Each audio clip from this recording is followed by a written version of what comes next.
അധികം വൈകാതെ തന്നെ സാന്റിയാഗോയ്ക്ക് അടുത്ത ഫുട്ബോൾ മത്സരത്തിനുള്ള അവസരമൊരുങ്ങി. അന്ന് ആ ഗ്രൗണ്ട് സാക്ഷ്യം വഹിച്ചത് സാന്റിയാഗോയുടെ മികച്ച പ്രകടനത്തിനായിരുന്നു. മനോഹരമായ നീക്കങ്ങളിലൂടെ അവൻ പലവട്ടം ഗോൾ വല കുലുക്കി. ഇതിനിടയിൽ മറ്റൊരു സംഭവമുണ്ടായി. സാന്റിയാഗോയെ ഫൗൾ ചെയ്യാനൊരുങ്ങിയ എതിർ ടീം പ്ലെയറിനെ ഹ്യൂഗി മക്ഗോവൻ ചവിട്ടി വീഴ്ത്തി. മക്ഗോവന് തന്നോട് അത്രയ്ക്കൊന്നും ദേഷ്യമില്ല എന്ന് സാന്റിയാഗോയ്ക്ക് മനസ്സിലായി. മക്ഗോവനെ നോക്കിയ സാന്റിയാഗോയോട്, എന്റെ പെങ്ങൾക്ക് നിന്നെ ഒരുപാട് ഇഷ്ടമാണെന്നും ഇനി നിന്നെ ഫൗൾ ചെയ്യുന്നതിന് മുമ്പ് അവൻ ഒന്നുകൂടെ ആലോചിക്കണമെന്നും മക്ഗോവൻ പറയുന്നുണ്ട്. കൂടാതെ നീ എന്റെ പെങ്ങളെ നോക്കിയാൽ നിന്റെ കണ്ണ് ഞാൻ കുത്തിപ്പൊട്ടിക്കുമെന്നും മക്ഗോവൻ കൂട്ടിച്ചേർത്തു. ഇത് കേട്ടുനിന്ന് സാന്റിയാഗോ പുഞ്ചിരിക്കുന്നു. അന്ന് സാന്റിയാഗോ വളരെ മികച്ച പ്രകടനം തന്നെ കാഴ്ചവെച്ചു. ആ മത്സരത്തോടെ സാന്റിയാഗോ ആളുകൾക്കിടയിൽ ശ്രദ്ധ നേടിത്തുടങ്ങി. അങ്ങനെ ദിവസങ്ങൾ കഴിഞ്ഞുപോയി. ഒരു ദിവസം അവൻ തന്റെ കാമുകിയായ റോസുമായി ഒരു ഫ്ളാറ്റിലേക്ക് എത്തി. അതിമനോഹരമായ ഒരു ഫ്ളാറ്റായിരുന്നു അത്.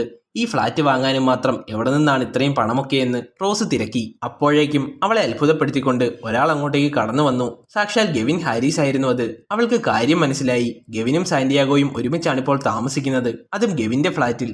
അവർ ഇരുവരും സുഹൃത്തുക്കളായി മാറിക്കഴിഞ്ഞിരിക്കുന്നു. പിന്നീടങ്ങോട്ട് ഗെവിൻ പോകുന്ന ക്ലബ്ബുകളിലേക്കെല്ലാം അവൻ സാന്റിയാഗോയെയും കൂടെ കൂട്ടി. സാന്റിയാഗോയെ ക്ലബ്ബിലെ പെൺകുട്ടികൾ ഡാൻസ് ചെയ്യാനായി നിർബന്ധിക്കുന്നുണ്ട്. പക്ഷെ അവന് അതിനോടൊന്നും തീരെ താല്പര്യം തോന്നിയിരുന്നില്ല. പിറ്റേന്ന് രാവിലെ സാന്റിയാഗോ തന്റെ വീട്ടിലേക്ക് വിളിക്കുന്നു. സീസർ ആയിരുന്നു ഫോൺ എടുത്തത്. തനിക്ക് അച്ഛനോട് സംസാരിക്കണമെന്ന് സാന്റിയാഗോ സീസറിനോട് പറയുന്നു. സീസർ അത് അച്ഛനോട് പറഞ്ഞെങ്കിലും അദ്ദേഹം അത് മൈൻഡ് ചെയ്യാതെ നടന്നുപോയി. ഫോണിലൂടെ ഇത് കേട്ടുനിന്ന സാന്റിയാഗോയ്ക്ക് വളരെയധികം വിഷമമായി. അടുത്ത ദിവസം ക്ലബിന്റെ പരിശീലനത്തിനായി എത്തിയ സാന്റിയാഗോ വളരെ വിഷമത്തിലും സങ്കടത്തിലുമായിരുന്നു. അവൻ റിസർവ് ടീം കോച്ചിന്റെ അടുത്ത് കാര്യമായി തന്നെ സംസാരിക്കുവാൻ തുടങ്ങി. താൻ ടീമിലില്ല എന്നും എന്തിന് സബ്സ്റ്റിറ്റ്യൂട്ടായി ബെഞ്ചിൽ പോലും ഇല്ല എന്നും സാന്റിയാഗോ കോച്ചിനോട് പരാതിയായി പറഞ്ഞു. നിങ്ങൾ പറയുന്ന പൊസിഷനിലെല്ലാം ഞാൻ വളരെ മികച്ച പ്രകടനം കാഴ്ചവെച്ചതല്ലേ, പിന്നെ എന്തുകൊണ്ടാണ് എന്നെ ടീമിൽ ഉൾപ്പെടുത്താത്തതെന്നും സാന്റിയാഗോ വളരെ വിഷമത്തിൽ ചോദിക്കുന്നു. എന്നാൽ നിന്നെ ഞാൻ കളഞ്ഞതല്ല മോനെ എന്നും നിന്നെ ഞാൻ ഒരിക്കലും ഒഴിവാക്കില്ല എന്നും കോച്ച് മറുപടിയായി പറഞ്ഞു. സാന്റിയാഗോയ്ക്ക് ഒന്നും മനസ്സിലാവുന്നില്ല. അവൻ ചോദിച്ചു, നിങ്ങൾ എന്താണ് ഈ പറഞ്ഞു വരുന്നത്? കോച്ച് മെയിൻ ടീമിനെ ചൂണ്ടിക്കാട്ടി പറഞ്ഞു, നീ ഇനി അവരോടൊപ്പമാണ് കളിക്കാൻ പോകുന്നത്, ശനിയാഴ്ച, അതും ലണ്ടനിൽ. അത് കേട്ട സാന്റിയാഗോ വളരെ സന്തോഷത്തിൽ തന്റെ ടീമിനെ നോക്കി നിന്നു. അവൻ മെയിൻ ടീമിലേക്ക് തിരഞ്ഞെടുക്കപ്പെട്ടു. മെയിൻ ടീം കോച്ച് അവനെ പരിശീലനത്തിനായി വിളിച്ചു. കെവിൻ അടക്കമുള്ളവർ സന്തോഷത്തിൽ അവനെ സ്വാഗതം ചെയ്യുന്നു.